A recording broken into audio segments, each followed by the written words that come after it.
Hello students, आज का हमारा टॉपिक है नर्व इंपल्सेस।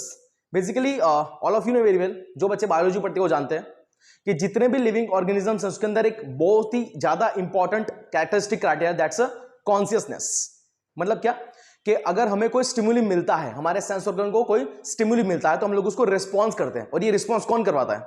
न्यूरॉन्स। डेफिनेटली कितना भी लोअर ऑर्गेनिज्म हो, कितना भी बड़ा ऑर्गेनिज्म हो, उसके अंदर न्यूरॉन्स रहेंगे और उसकी एक्टिविटी होती है कि एक पर्टिकुलर स्टिमुली को रिस्पॉन्स करना। As you know very well, for example अगर यहां पे मच्छर काटा, बराबर है ना, तो यहां से एक पर्टिकुलर सिग्नल न्यूरॉन्स के थ्रू कहां जाएगा? मेरे ब्रेन तक या मेरे स्पाइनल कोड तक, और वहां से मैं क्या करूंगा? उसको मारूंगा। बिकॉज वी नो दैट, मुझे पता है कि ये मच्छर, ये मॉस्किटो मुझे हानिकारक है, मुझे हार्मफुल है मेरी बॉडी के लिए। हो सकता है कि फीमेल एनोफिलिस हो और मुझे मलेरिया कॉज कर दे, डेंगू कॉज कर दे, है ना। So basically we know very well, तो यहां पे ये जो एक्टिविटी हो रही है वो कौन करवा रहा है? न्यूरॉन्स। और न्यूरॉन्स कैसे करवाते हैं? उसका एक बहुत ही बेसिक चीज है कि इंपल्स जनरेट करके, आप क्या बोलोगे सर? इंपल्स जनरेट करते हैं, इंपल्स को कंडक्ट करते हैं और इस तरीके से न्यूरॉन्स अपना काम करते हैं, है ना, with the help of some chemicals, neurotransmitters. So अगर मैंने पूछा कि बेटा बता के लाइक इंपल्स क्या होते हैं, न्यूरॉन्स तो पता है, न्यूरॉन्स का स्ट्रक्चर पता है, एक्सोन होता है ना, सेल बॉडी होती है, डेंड्राइटिस होती है, लेकिन what do you mean by impulses? तो बच्चा कहां तक बोल पाएगा? Basically he can go up to sir electrochemical disturbances in neuron. But ये क्या है? इलेक्ट्रोकेमिकल डिस्टर्बेंसेस कहां पे हो रहा है, कैसे हो रहा है? तो आज के टॉपिक में हम लोग वही समझने वाले हैं that what is actual impulses are, impulses क्या होते हैं, है ना। इंपल्स जनरेट कैसे होता है? जब इंपल्स जनरेट होगा या कंडक्शन होगा तो क्या क्या एक्टिविटीज, क्या क्या मैकेनिज्म चलते हैं, विल गो विद दैट, है ना। और आप लोगों को बहुत मजा आएगा, अच्छे से पूरा वीडियो देखना, प्रॉपर नॉलेज मिलेगा। क्लियर? तो चलो हम लोग स्टार्ट करते हैं। ओके, यहां पे मैंने दो अलग अलग डायग्राम्स लिए। Okay, so this diagrams are of axon, मतलब कि बेसिकली न्यूरॉन्स है और यहां पे एक्सॉन है, ठीक है। So let we take, this is axolemma, this is axolemma. Axolemma means that's a membrane of axon, है ना। और यहां पे जो अंदर का मटेरियल रहेगा, फिर अंदर का पार्ट होगा एक्सॉन का, will call it as a axoplasm, that's a axoplasm. अब इसको समझना पड़ेगा बहुत अच्छी तरीके से कि ये क्या है। Basically you know very well कि हमारी बॉडी में भी कुछ पर्टिकुलर चार्जेस होते हैं, कुछ पर्टिकुलर इलेक्ट्रिकल पोटेंशियल होता है। तो वैसा ही इलेक्ट्रिकल पोटेंशियल हमको कहां मिलेगा देखने को? एक्सॉन के ऊपर या फिर न्यूरॉन्स के ऊपर। तो कहां पे मिलेगा? एक्सोलेमा जो है यहां पे आपको मिल जाएगा। और वो क्या है, कैसा है, will go with that. For example like you know very well कि एक्स्ट्रा सेलुलर फ्लूइड जो होता है, this is you can call, जो एक्सॉन के बाहर है, this is extra cellular fluid, मतलब कि जो बाहर का पोर्शन है, बाहर का फ्लूइड है ना। अब एक्स्ट्रा सेलुलर फ्लूइड और एक्सोप्लाज्म, ये दोनों के बीच में एक पर्टिकुलर इक्विवेलेंस होना चाहिए, ऑस्मोटिक बैलेंस होना चाहिए, ऑस्मोटिक इक्विवेलेंस, और दूसरा इलेक्ट्रिकल इक्विवेलेंस होना चाहिए, इलेक्ट्रिकल बैलेंस होना चाहिए। ओके, क्योंकि ये एक्सोलेमा पे, ये मेम्ब्रेन पे एक पर्टिकुलर इलेक्ट्रिकल पोटेंशियल होगा, और वो कैसे होगा, विल गो विद दैट। चलो यहां पे देखते हैं। सो एक्स्ट्रा सेलुलर फ्लूइड में क्या रहेगा? हियर वी हैव सोडियम, मतलब कि Na+ ज्यादा होता है। यहां पे क्या रहेगा?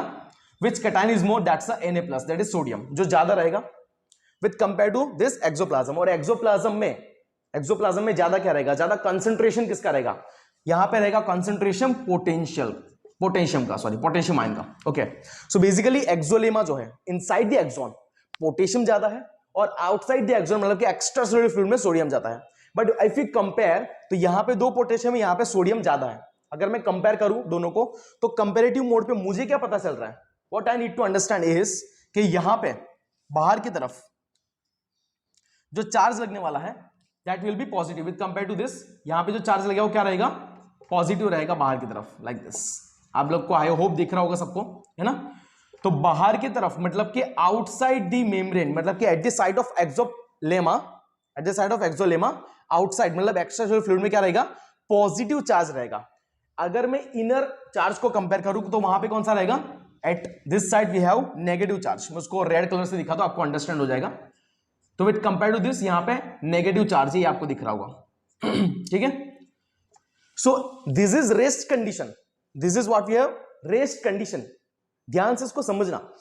अभी न्यूरॉन्स के पास कोई भी स्टिमुली नहीं आया है, बराबर, कोई भी स्टिमुली रिसीव नहीं किया न्यूरॉन्स ने। अभी न्यूरॉन्स जो है, एक्सॉन जो है, वो रेस्ट कंडीशन पे है।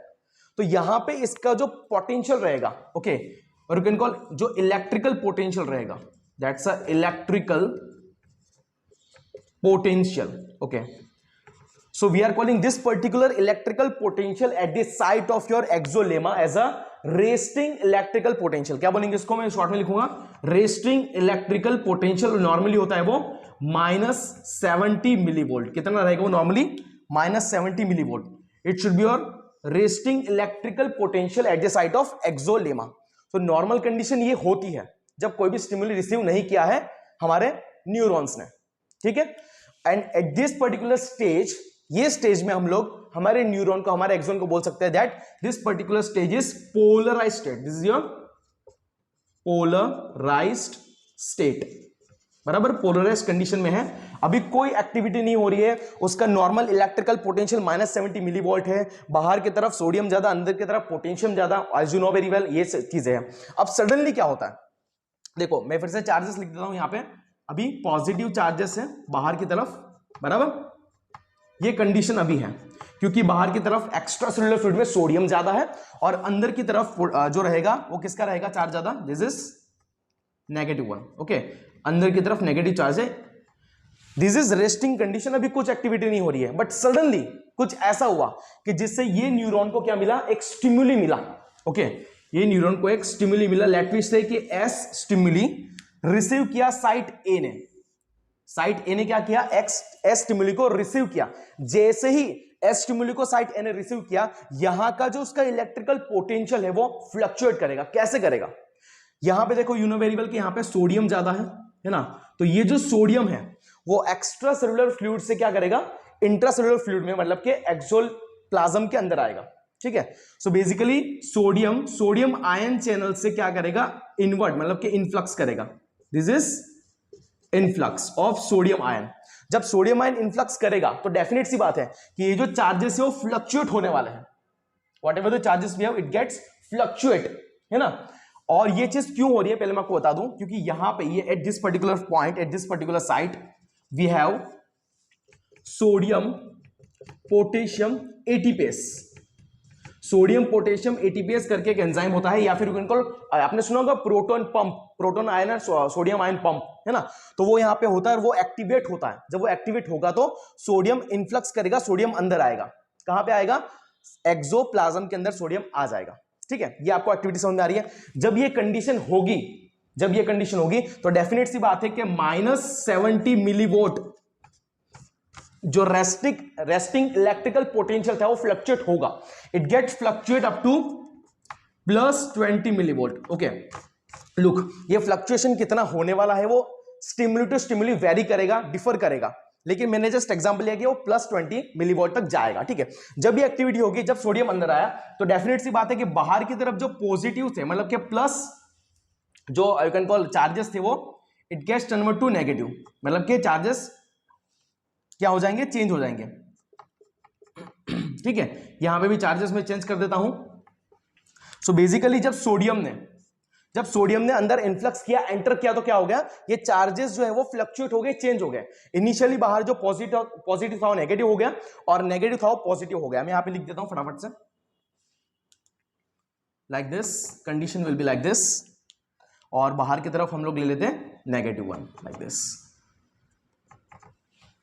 देखो आप लोगों को दिख रहा होगा कि कैसा फ्लक्चुएशन हुआ है. ओके, सो ये जो एक्टिविटी यहां पे हुई है, because of stimuli, influx of sodium is there inside, sodium ion is there inside the exoplasm.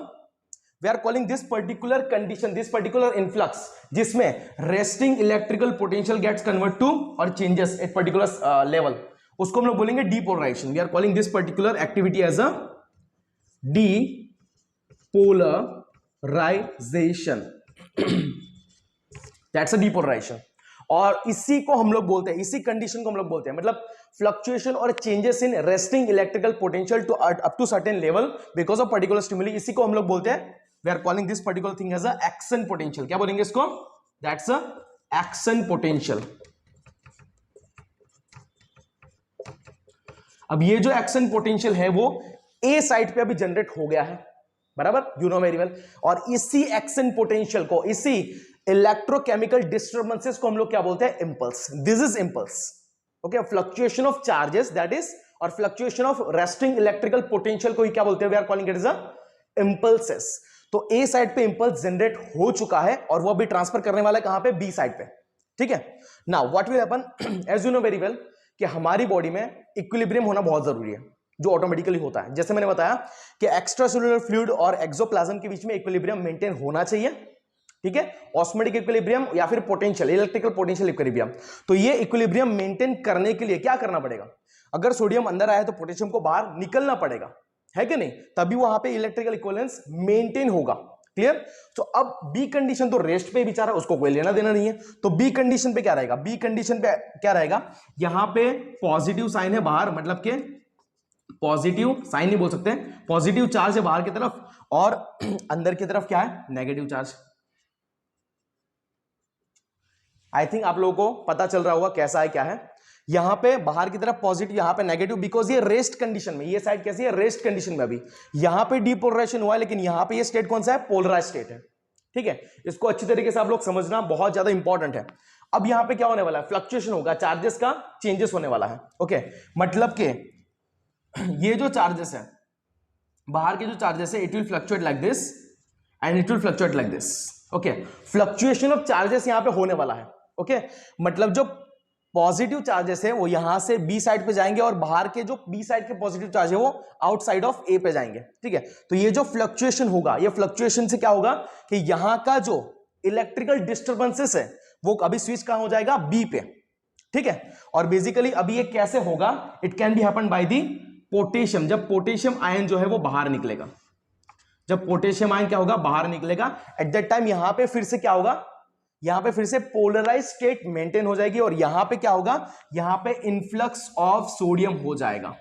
Are you getting और नॉट। यहां पे पहले क्या था, पोलराइज्ड, फिर होगा डीपोलराइजेशन। अब जैसे पोटेशियम बाहर आया, जब पोटेशियम बाहर आएगा will call it is a repolarisation, that's a repolarisation condition, ठीक है। और ये जो इलेक्ट्रिकल फ्लक्चुएशन है वो कहां चला गया, बिकॉज ऑफ चार्जेस ट्रांसफर हो गए, वो चला गया बी साइड पे। और सेम एक्टिविटी अभी कहां पे होने वाली है, बी साइड पे होने वाली है, बिकॉज सोडियम ने इन्फ्लक्स कर दिया, तो सोडियम इन्फ्लक्स करते यहां पे क्या हो जाएगा, यहां पे नेगेटिव हो जाएगा और यहां पे क्या हो जाएगा, डेफिनेटली यहां पे it gets convert to positive one, है ना। तो इस तरीके से फ्लक्चुएशन चलता रहेगा, एक side, B side, C side पे फ्लक्चुएशन चलता रहेगा। तो polarise to depolarize, then repolarize, depolarize, repolarize, depolarize, repolarize, इस तरीके से इलेक्ट्रिकल फ्लक्चुएशन चलता रहेगा, ओके। जैसे पोटेशियम यहां से बाहर आया तो फिर से वही कंडीशन आ जाएगी जो नॉर्मल कंडीशन थी, नेगेटिव चार्ज अंदर और पॉजिटिव चार्जेस क्या हो जाएंगे, बाहर आ जाएंगे। मतलब के फिर से वंस अगेन रेस्टिंग पोटेंशियल को मेंटेन कर लेगा, गेटिंग और नॉट, है ना। तो रेस्टिंग पोटेंशियल -70 मिलीवॉट से +20 मिलीवॉट, फिर -70 से +20, -70 से +20, और इस तरीके से फ्लक्चुएशन चलता रहेगा हर एक साइड पे। So this is actually impulses are, okay. और ये जो इलेक्ट्रिकल पोटेंशियल है उसके जो फ्लक्चुएशंस आ रहे हैं, दैट इज योर इंपल्सेस। और इस तरीके से इंपल्स कंडक्ट करेंगे, अपने चार्जेस को ट्रांसफर करके एक साइड से दूसरे साइड या फिर एक न्यूरॉन से दूसरे न्यूरॉन पे ट्रांसफर करके क्या करेंगे, वो अपने को खुद को ट्रांसफर करेंगे, ओके। मतलब कि बेसिकली इंपल्सेस जनरेट और ट्रांसफर होते हैं और इसी तरीके से हमारी पूरी बॉडी में एक्शन पोटेंशियल जनरेट भी होगा और फिर से डीजनरेट भी होगा, मतलब कि रिवर्स भी करेगा, ओके। ये आप लोगों को आई थिंक समझ में आ गया होगा। अभी ये कंडीशन को फिर से नॉर्मल कैसे करेंगे, बेसिकली मैं फिर से बताता हूं एक डायग्राम के साथ कि लेट टेक के दिस इज साइट ए, ये साइट ए है, ठीक है। अब साइट ए में अभी क्या हुआ है, पोटेशियम बाहर है बेचारा, पोटेशियम बेसिकली अभी बाहर है और सोडियम कहां पे, अंदर है। सो दिस इज डीपोलराइजेशन, जब डीपोलराइजेशन हुआ तो ये स्टेट आ गई ना, yes you know very well, sorry repolarisation से ये स्टेट आ गई। ये स्टेट जब आ गई फिर भी we don't have the actual resting potential. तो रेस्टिंग पोटेंशियल को फिर से मैनेज करने के लिए क्या करना पड़ेगा, रेस्टिंग पोटेंशियल को मैनेज करने के लिए यहां पे एक एक्टिविटी उसको मतलब बोलते हैं हाइपर पोलराइजेशन।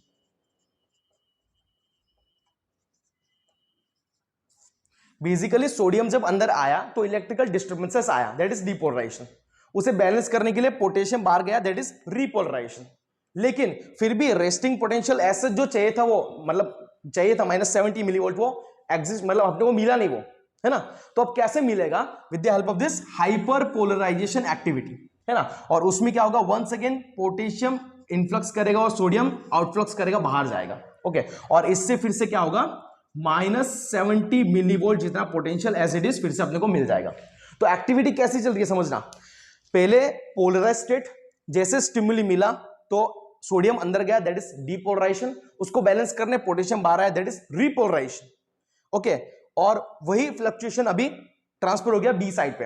अब यहां पे जो रीपोलराइजेशन स्टेट है उसको फिर से क्या करना पड़ेगा, हाइपर पोलराइजेशन करना पड़ेगा, जिससे फिर से what we have, will have this resting potential अपने को फिर से मिल जाएगा, और फिर से हमारा जो साइट है, हमारा जो न्यूरॉन है वो पोलराइज स्टेट में आ जाएगा, उसका रेस्टिंग पोटेंशियल को गेन करके रेडी हो जाएगा दूसरे किसी स्टिमुली को रिसीव करने के लिए, फ्लक्चुएशन के लिए, मतलब इंपल्स जनरेट करने के और इंपल्स को कंडक्ट करने के लिए। तो इसी तरीके से एक्टिविटी न्यूरॉन्स टू न्यूरॉन्स चलती रहेगी, और हम लोग को आइडिया आता रहेगा कि भाई कैसे हमारी बॉडी में रिफ्लेक्स एक्शन एक्टिविटी होती है, और कैसे हमारा कॉन्शियसनेस कैरेक्टर जो है बहुत ही बेस्ट कैरेक्टर है लिविंग ऑर्गेनिजम्स का। सो आई होप कि आप लोगों को ये वीडियो बहुत अच्छा लगा होगा, है ना। जो भी चीजें मैंने बताई है वो आप लोगों को आइडिया आ गई होगी कैसी है, क्या है ना। सो आई होप आप लोगों को अच्छा लगा होगा, और प्लीज प्लीज को शेयर करो, ज्यादा से ज्यादा बच्चों तक उसको फैलाओ। तब तक के लिए जय हिंद।